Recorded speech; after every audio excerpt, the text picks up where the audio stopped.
Hey, everybody. I'm so excited that I get to have this conversation this afternoon. Well, it's afternoon when I'm recording it.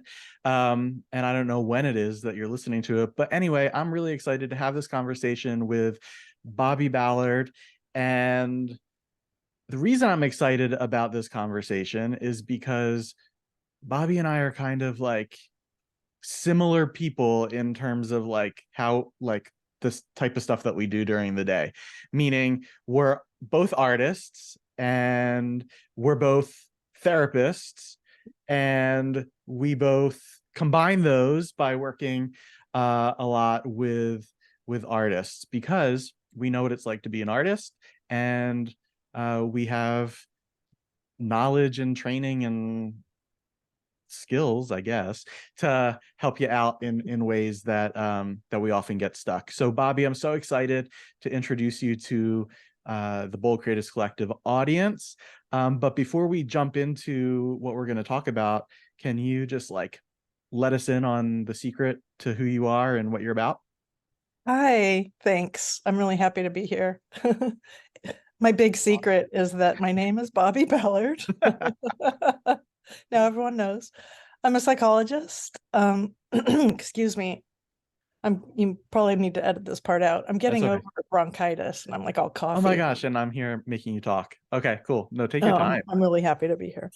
So, um, I've been a psychologist for 20 some odd years, and I've been an artist for longer than that. Although, interestingly, I haven't been willing to call myself that until just a few years ago. Okay, you finally were able to kind of like get over that like hump and be like, Yeah, I'm claiming this for which is myself. strange, right? Because I would have told, probably did tell friends, clients, whoever, like, you make art, you're an artist. Right. But it's like I couldn't do that to For myself yourself. until a few years ago, where I was like, oh, I'm an artist.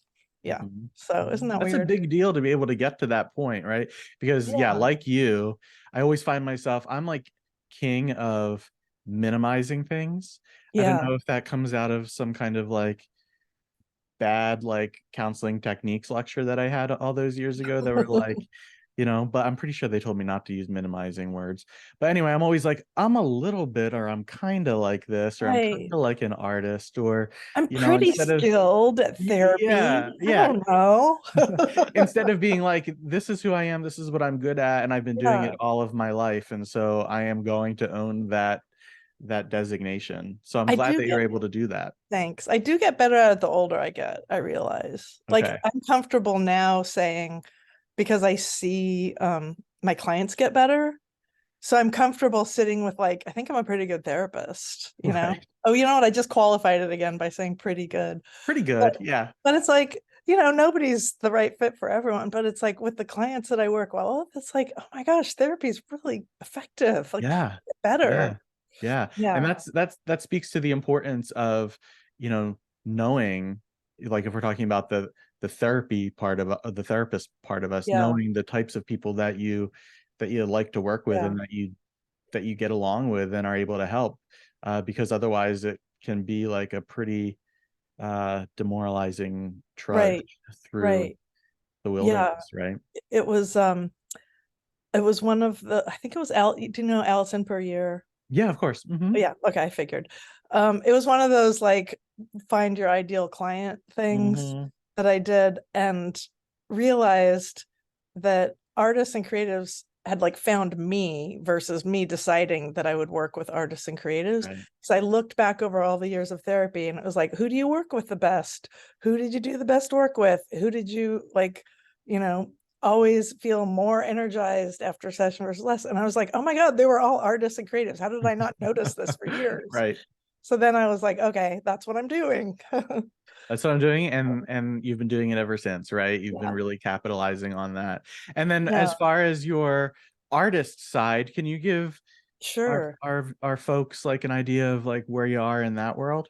Yeah. I'm a little bit um all over the place historically. Like I've drawn, I've painted, I've designed flowers, I've made jewelry, I've played cello, I've played drums. Like I kind of get obsessed with something and Hmm. do that one thing, and then I get obsessed with something else. But right now, what I've been doing for a long time, it's not really an obsession anymore because it's kind of stuck, is drawing and painting and then digitizing my work and then Right. turning it into repeating patterns. So I'm Cool. doing like surface pattern design. Nice. And yeah, so I learned Adobe Illustrator, and I still like my analog, like charcoal. There's like nothing like charcoal on paper, and Right. There's but nothing like that tactile, like yeah, hands-on stuff, right? The yeah, digital even the can. sound of it, like I'm thinking of the sound of it right now, and I'm getting Uh-huh. a little dopamine hit. It's so nice, right? So Yeah. you can't get that from the computer. Right. So, but I scan it in and then do a lot of my composing, like compositions on in Illustrator. Nice. It's And awesome. yeah, so that's what I've been doing. And I've got a side hustle where I'm trying to pitch, not trying to, I am Yeah. pitching my art for like fabric, wrapping paper, things like that. Awesome. So That's yeah, really exciting, that whole process. it is. It's exciting, and it's, nerve-wracking, and yeah, Yeah. all All of of the those things that things. artists deal with, imposter syndrome, and Yeah. yeah.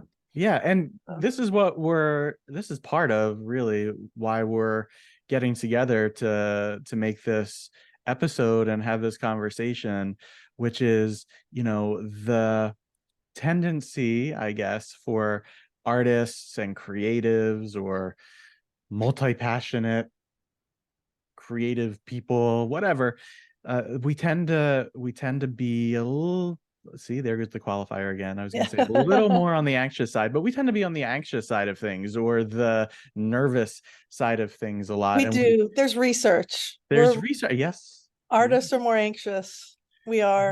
It's Yeah. like a sensitivity, like intuitiveness, and Mhm. yeah, It's artists like have more anxiety. our antennas are like Yes. more acutely tuned to like the energy Mhm.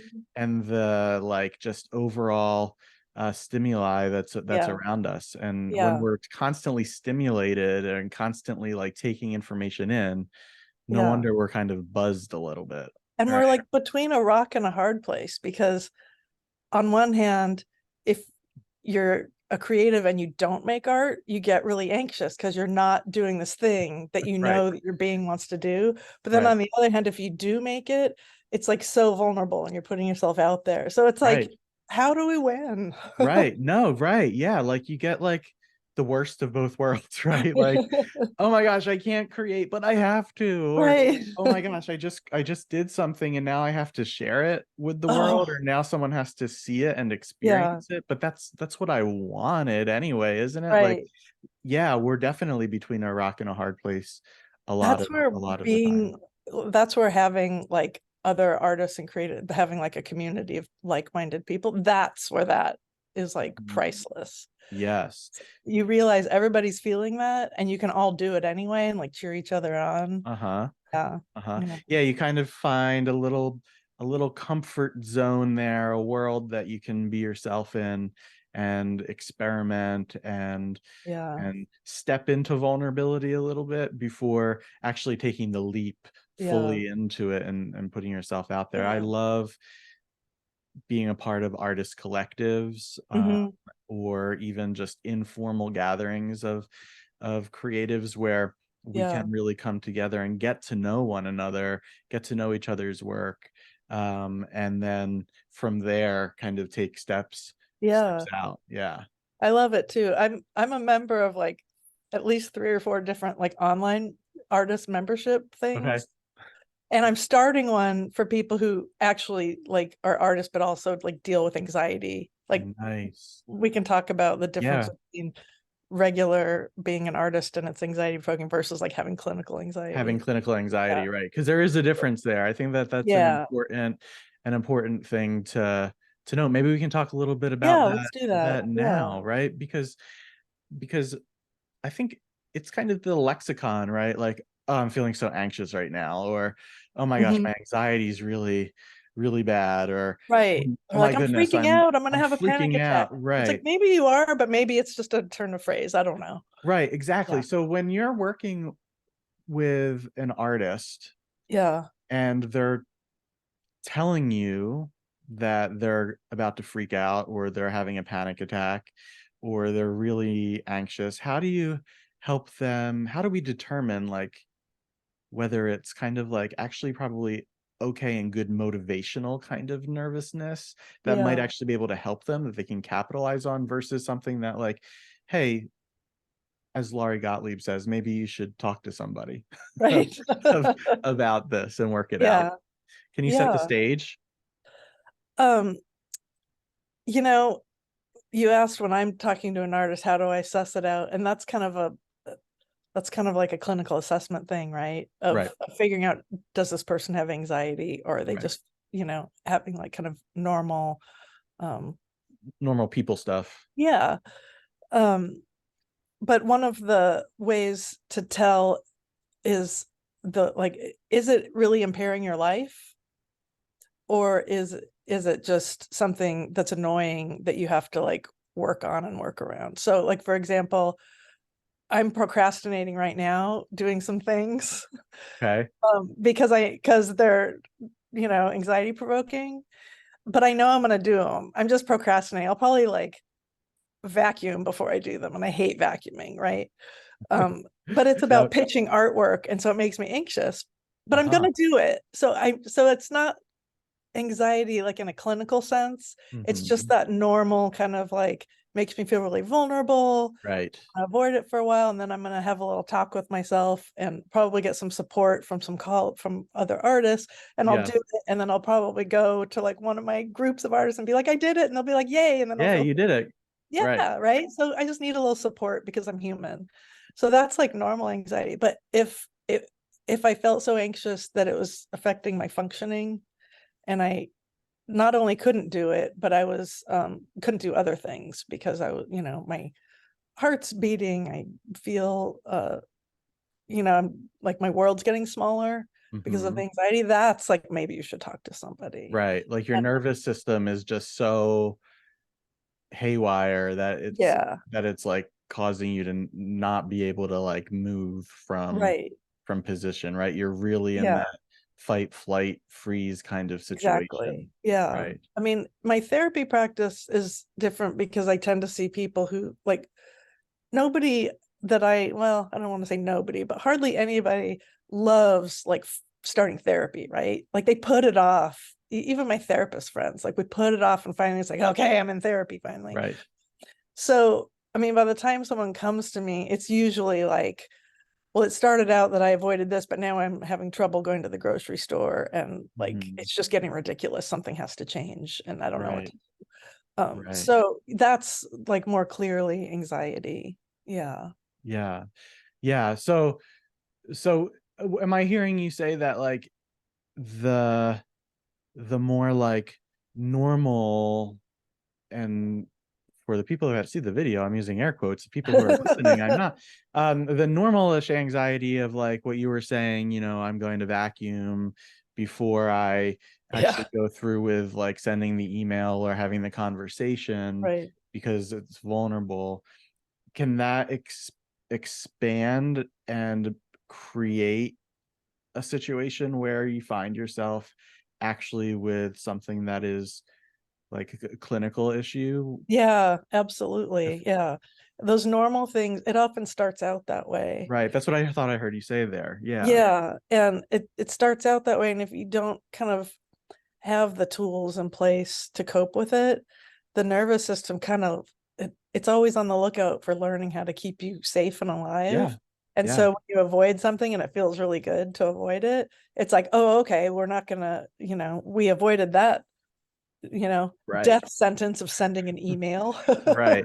Right. So now we're gonna really like So use now we're them. not going to send any emails. In fact, we Right. shouldn't even open the computer. Right. And, and it just like grows and grows. And it's like our nervous system trying to keep us safe, but it's just kind of, you know, It's just kind of like misguided. over functioning, right? Yeah, It's over functioning. It's doing its job, but it's doing it like too well. do well. Yeah. Right. And it's I doing it only from like the back part of our brain and not the front part of our brain. Yeah, yeah. Yeah. Something, and I don't know like if this is an intervention or a suggestion that you might share with folks or not, but something that I do find helpful when people are dealing with more of that like normal anxiety that hasn't quite gotten them like locked in place yet, is Yeah. like to actually talk to that part of your Yes. brain, or that part of yourself that is over functioning, that is doing its Right. job too quickly. Like, hello, part of me, right? Like, Yeah. I see what you're doing here. I really appreciate that you want to protect me in this situation because I am scared.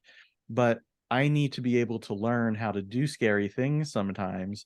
So why don't you go like take a seat in the back of the room, and if I need you, I will call you and you can come help me again. I'm totally nodding. Nobody can see me who's listening. I'm totally nodding on, like, that's spot on. Right? Because I And think it's important to yeah, acknowledge that part of yourself because yeah, it's there for a reason, right? And he, she, they, it is really just trying to keep you alive, absolutely. right? Yeah. And a lot of times people come to me and they're like, I hate that part of me. I want to get rid of it. And Right. it's a big mindset shift to actually that part of you is trying to keep you safe.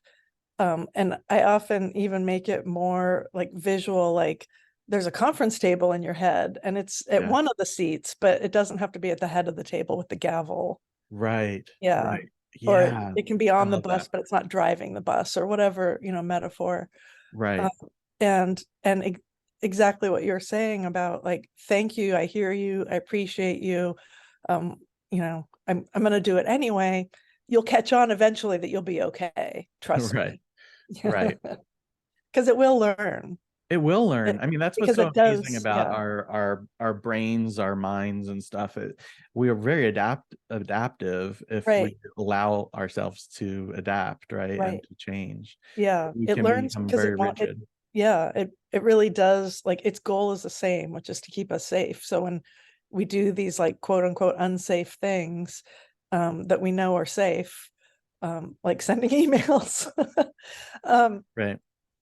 and that part sees, oh, nothing bad happens. Like it starts to relearn not to get anxious about it because it wants to direct its energy towards actual threats. Right. It learns, oh, okay, I don't have to worry about that anymore. Right. Um, Right.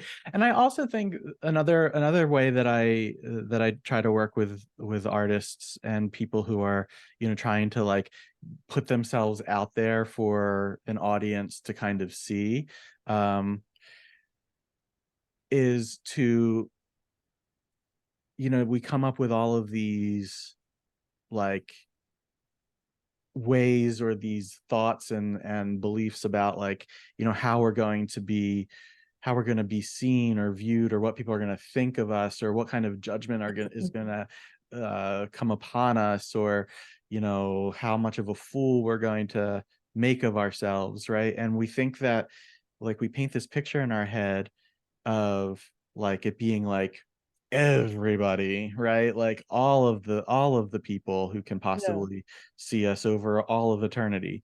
But I try and help people kind of slow down a little bit, and validate their desire to put their artwork out there, or to have their music played, or to stand on a stage and perform something really awesome.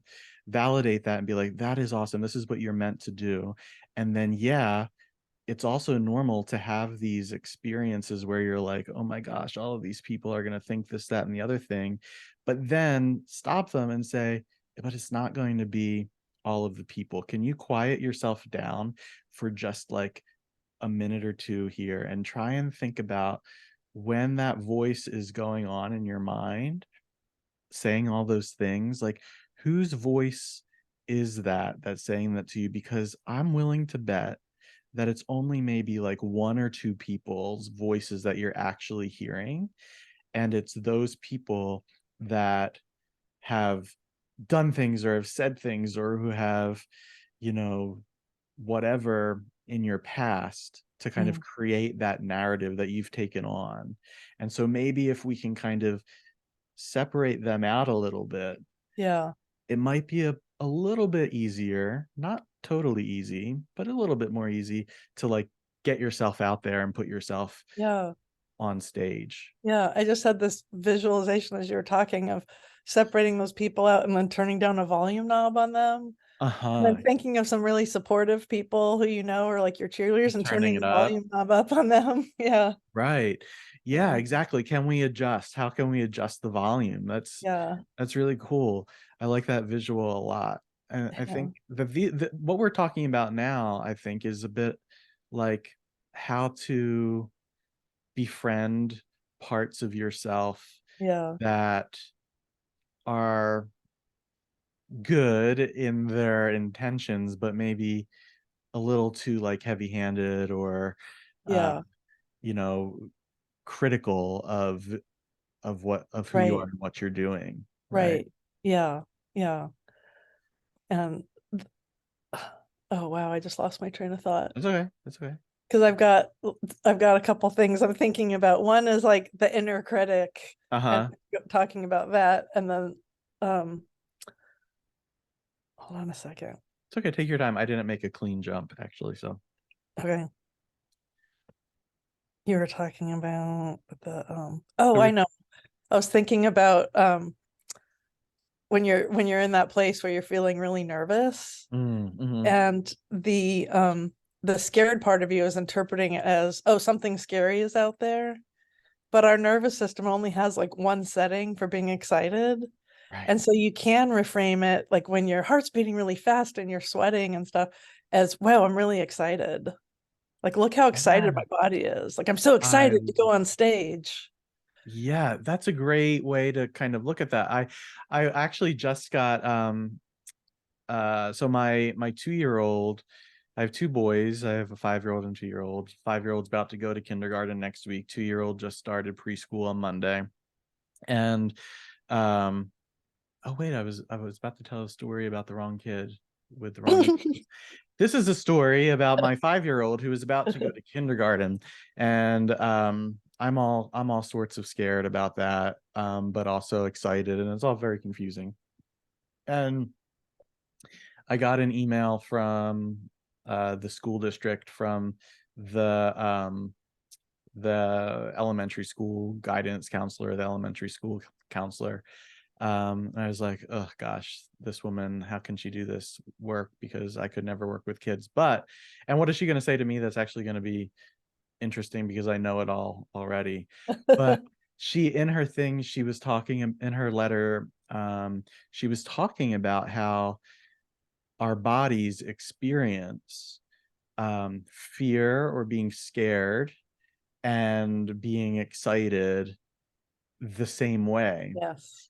But and just like you were saying just a minute ago, it's like a mindset thing. It's like how we view that sensation or that Right. experience in our body is how we're going to like react to it, right? So Yeah. it can Make be meaning. and make Yeah. meaning of it. So it can be scary to go out on stage, right? Or it Right. can be scary to go to kindergarten or send your kid to kindergarten for the first time.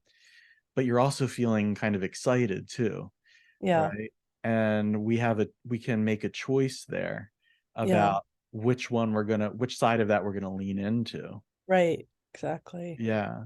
Yeah. Do you find that there are like particular things that people can actually like do to choose one or the other, go with one or the other there in that sensation or moment? Or is it really just like up recognizing that they're the same and that we can choose to go with one side or the I other? mean, it's partly that second thing of Yeah. recognizing, but if you're practiced at like regulating your nervous system, it's easier to get yourself to a place where you can choose instead of just being so like physically and physiologically aroused that you Yeah. just like, your brain has gone completely offline and it's Mhm. really hard to like remember anything. Right. So if you have, some regulation skills under your belt, then you're more likely, like I'm imagining someone, just about to like go out on stage or something. They're Mhm. more likely to be able to just like take one breath and be like, oh, okay, I'm really excited,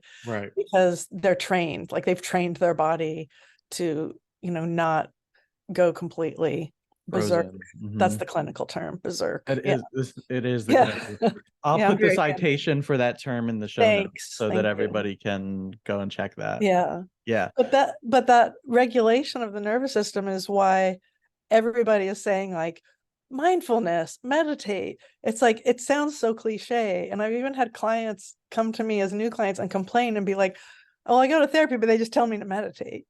And I'm thinking on one hand, well, okay, that's not the only thing that you can That you like can offer up do. as a therapist. But on the other Mhm. hand, you really should. You really Mhm. should meditate. You really Mhm. should do some mindfulness. You're Yeah. training yourself. You're Right. training your brain and your body. Right. Yeah, because I mean, we're telling people that as therapists because we know that when, like you said a minute ago, when our body is so aroused, when we're so heightened, Yeah. we legitimately cannot use the part of our brain that will kind of help us solve a problem. Right. We don't even have access We to it don't if have we're that access to it. anxious. Yeah. Right. Yeah. So it makes sense then that the therapist that you're sitting in front of is going to say, okay, let's try and do some mindfulness or do something to kind of get your body back uh Yeah. online. Right. Yeah. But what is kind of hysterical, because life is hysterical, is like Mm. when you're sitting in front of a therapist and you're so aroused and they're telling you to do that, that's maddening too. Right. Right, because you don't know what they're, you can't, why are they telling me to do that if I could, I, Right. right? So it's kind of like, how do we help people figure out when they need to engage, figure out before they need to engage with something like that that they're going to need to, and then find something that they can use without having Yeah. to think about it that much, that works for them. Yeah. Yeah. Right. Yeah. I'm imagining it would feel like on the client side of just hearing someone say, have you tried meditation? Like I wouldn't feel very seen or heard. It's just so Right. generic Right. versus like really being with that person and saying what's going on in your body right now. Yes. What do you notice? Where are you holding anxiety? What's Yes. happening with your breathing? And just really, being with that person as an individual and not as, well, this is a human body that needs some meditation, so I'll tell them that. and Right. and I'm not trying to harsh on therapists, because honestly we are a seriously burned out profession right now. Uh-huh. Yeah. And I'm so fortunate that I've been able to structure my therapy practice right now so it feels really sustainable. But Right. it also means that I don't see that many clients. Right.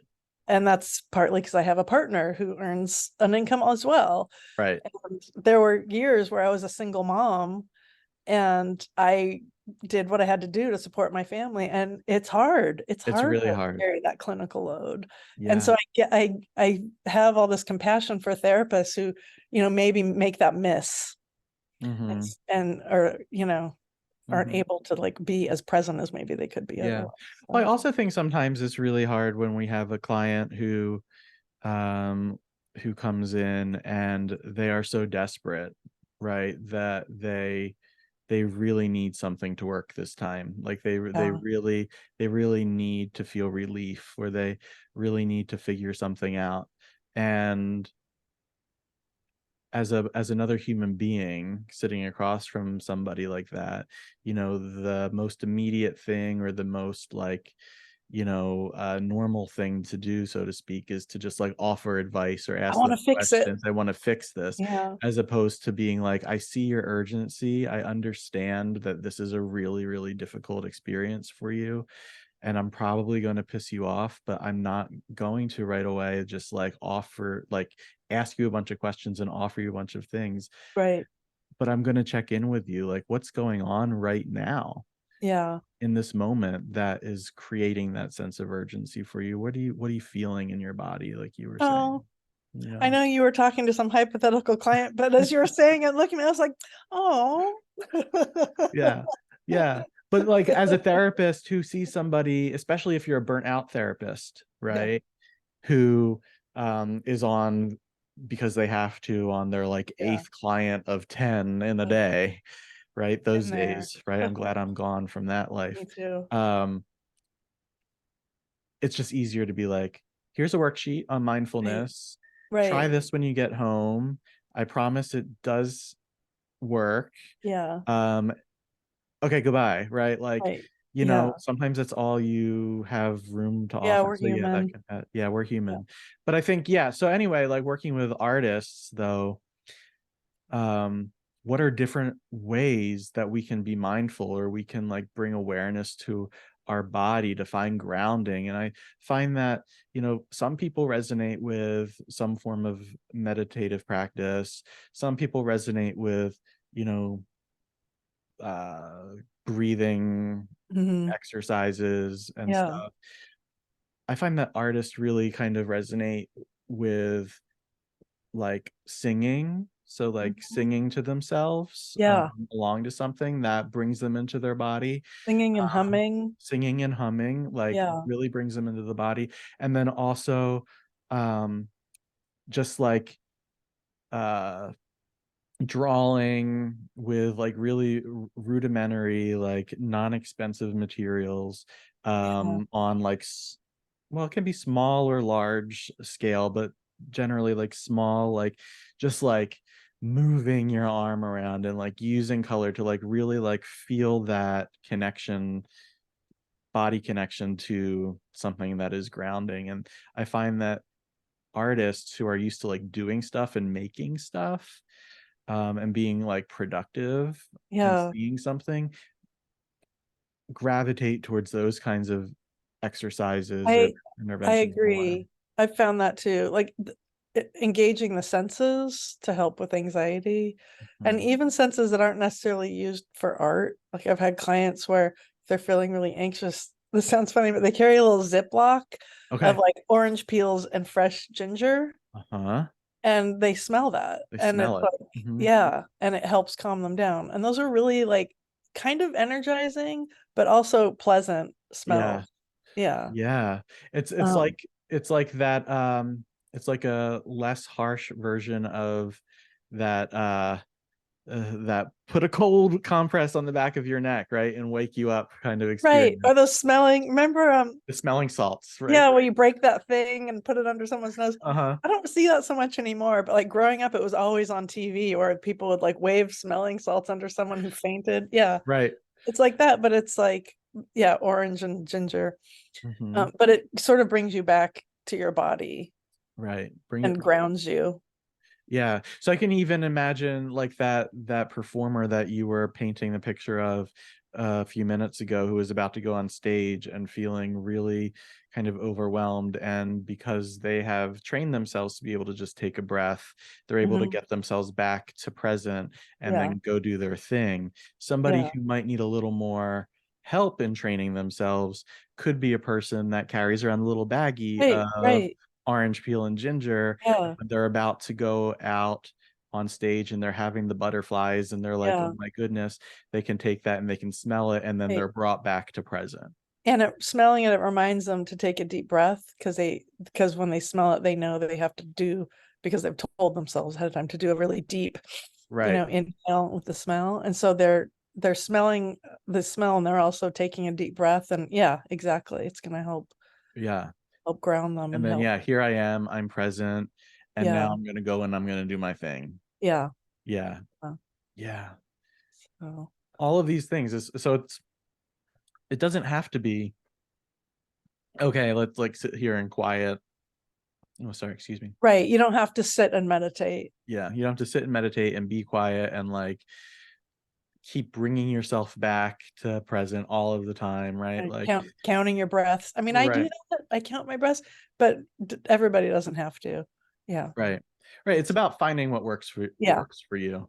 Yeah. And I think that, it was something for me, as an artist that um that has really kind of pushed himself to like be, you know, in front of people more often. It has been for me just literally like jumping in and just doing it. Like I'm someone that can like not that doesn't really get frozen as much Huh. anymore, where I can just like Huh. jump in, and then I notice that I didn't die, and then that becomes reinforcement for me too. When I work with therapists in terms of like their visibility and being okay with getting themselves out there in a way that they've been trained not to do, um, similar to artists needing to learn how to market themselves and get in front of people in ways that don't feel natural to them. Right. I'm just like, put something out there that isn't perfect and experience what that's like. Recognize that you're not going to die. And Right. spoiler Nothing alert. bad And happened. right. And then bring that back and think about like, what was that like to do that? What was it? What did that feel like? Um what did that like response or that lack of response do for you? How are you feeling in your body after doing that? And just like having them repeat those like little things over and over again, instead of Yeah. like waiting until they have this really big masterpiece or this really big Right. like event that they have to do all at once. If we chunk it up for them, you Yeah. know, that anxiety, that anticipatory anxiety or that fear base kind of drops down a bit more. Yeah. Yeah. The chunking it into pieces is really helpful because Mhm. it's a way of it's kind of an exposure therapy thing that if you break it down and it's like, what's the tiniest thing you could do that actually isn't very anxiety provoking? It might Right. just be like, take your guitar out of the case or Right. take your, put your art materials out or fill up your bucket with water or whatever it is. Um, okay, so just do that one thing. Don't worry about the rest. Right. And after you do that, you're like, you check in, you realize, yeah, you're okay, you're calm. What's the next tiniest thing you could do that isn't really that big of a deal? So you can do it. Exactly. It's kind of a Yeah. way you're tricking your mind because you're taking all these little steps, and then by the end, you're doing your thing that you thought you could do. Yeah. Exactly. That's, I am notorious for, well, I just got finished telling everybody here that like I just like jump in and like do it. But it's not entire that hasn't entirely been my story forever. I and probably not even now is it true that I just jump in and do it. But more likely, and my experience has been more often, that I take a really long time to do something that's really big.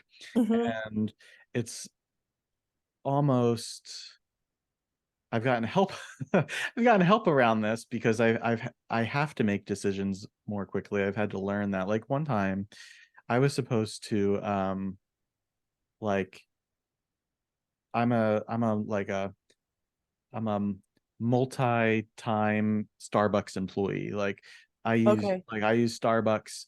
I have uh, a daughter who's done that in and uh-huh out, working at like Starbucks. that Yeah. fills a gap, right? Like Yes, I love working at Starbucks. I love interacting with people, all of that kind of stuff. she did too. Yeah. But like it's been my thing where like where I need if I need to bridge a gap of income or something, I will go back and I'll like have them reopen my partner numbers and I'll sling some coffee for a little bit. Right.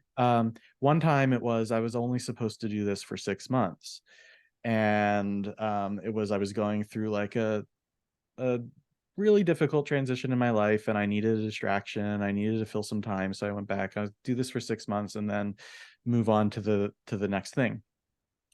And 6 months was approaching, and I was like, oh my god, I gotta like tell them that I'm needing to transition out or whatever. And it took me 2 years to Oh. make this decision, because it was like just like really big, and I hadn't like come up with my like mechanisms of like taking bite-sized chunks out from the edges to get to Hmm. the middle yet. And so Hmm. now what I do is like I just start whenever I have a really big decision to make, or I have a really big presentation to give, or I have something that is just like seemingly a big mountain, I start like removing little pieces of that mountain, so that by the time I get to like the big center of it, I'm ready to go.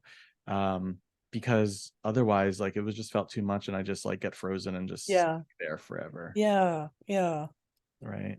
So then the next time I went back to Starbucks for another bridge, like it wasn't it wasn't as difficult, right? I was more upfront with it.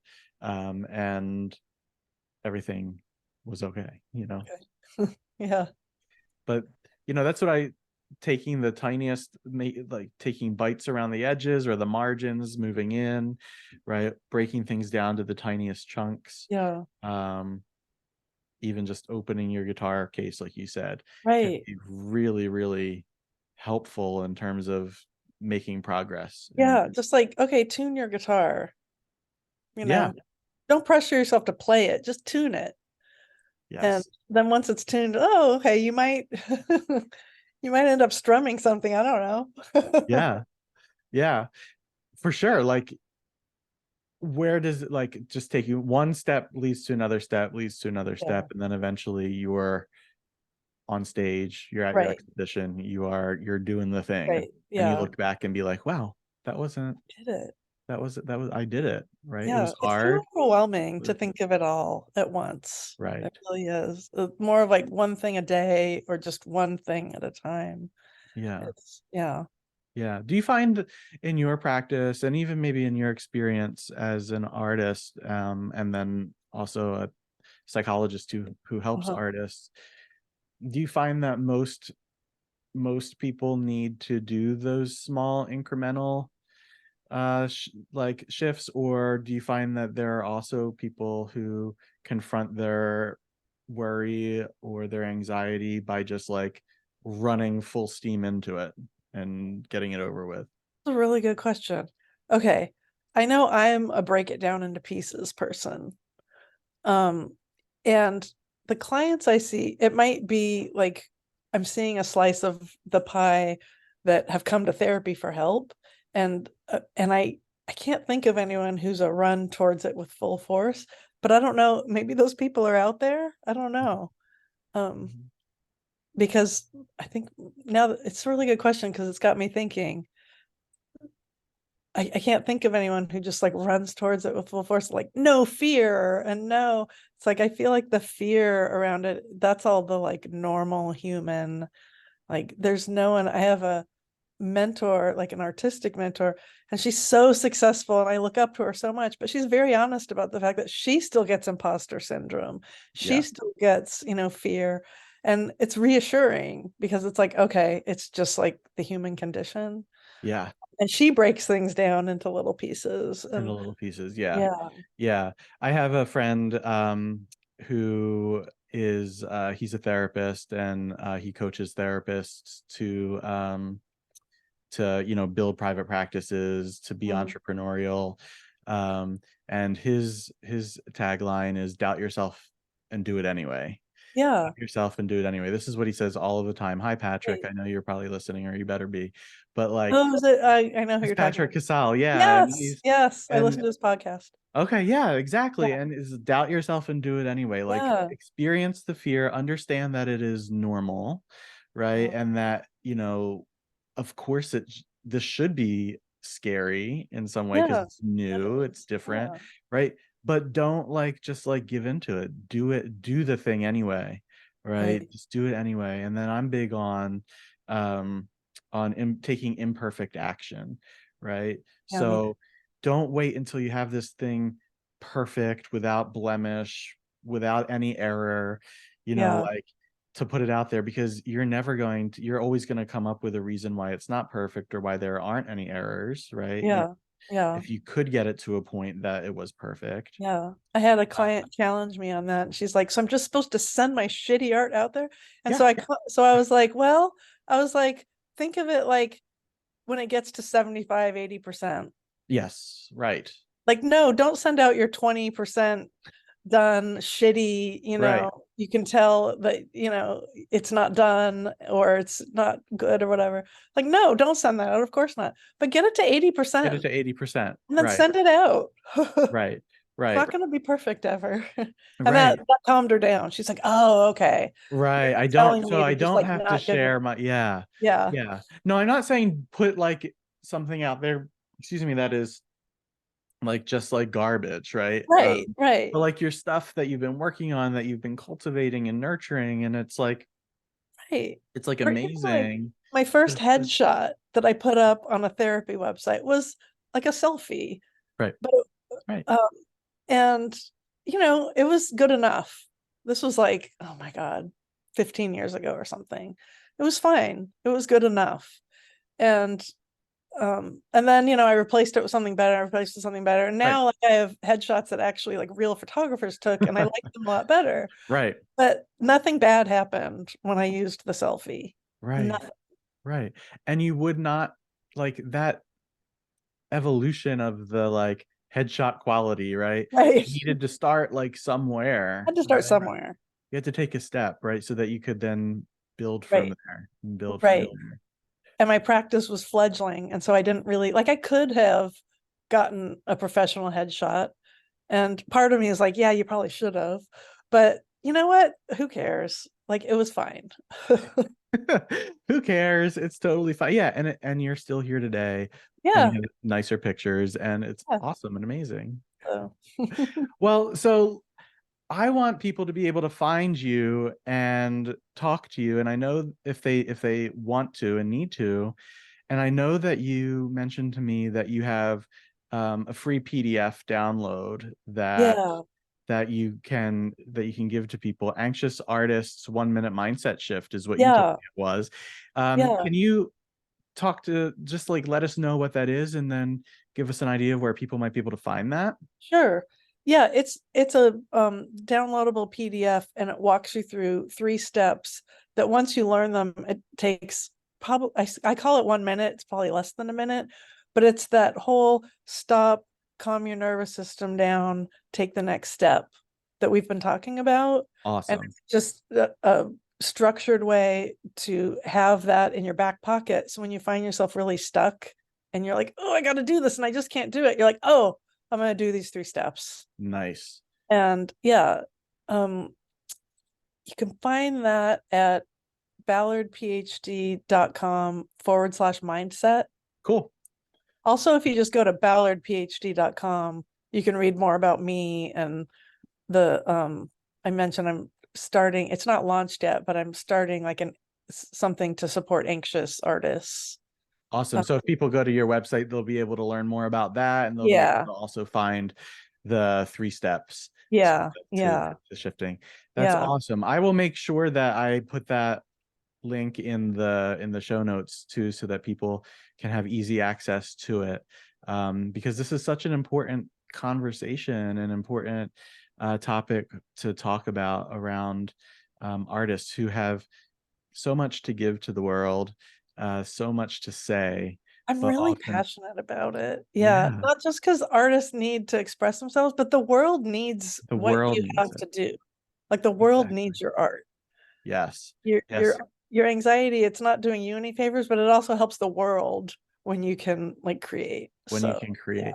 Well, that is a perfect way to end the conversation, I think, is that, you owe it to yourself and the world No to pressure. be able to handle this. Yeah, no pressure. Don't be anxious about this at all. Stop it. Stop. Just stop. Yeah, I should include the Bob Newhart clip. But like, yeah, the world needs your art and find someone like Bobbi, come talk to me, Yeah, ask me for other people who help in this way, because you are worth it and the world needs what you totally. have. So Yeah.